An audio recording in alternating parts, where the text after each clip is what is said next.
Cái này là đặc sản mùa mưa nha. Nhổ một buổi trời luôn á mấy chị ơi.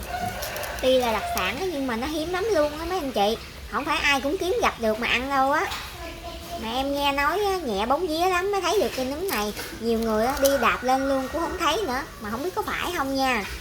Cái đống nấm này á, là em nhổ một buổi luôn á. Tôi nói nha, cái cảm giác mà nhổ nó kêu bực bực bực nó sướng cái tay gì đâu luôn á. Nhổ xong là một giai đoạn, bây giờ tới giai đoạn rửa nè. Tuy cực chút xíu nhưng mà ăn ngon lắm mấy chị ơi. Cái này mà nấu cháo hay xào hay nấu canh gì ha, cũng ngọt cũng ngon hết trơn á. Mấy anh chị xem hết clip của em để xem kết quả cuối cùng nha. Cảm ơn mấy anh chị nhiều.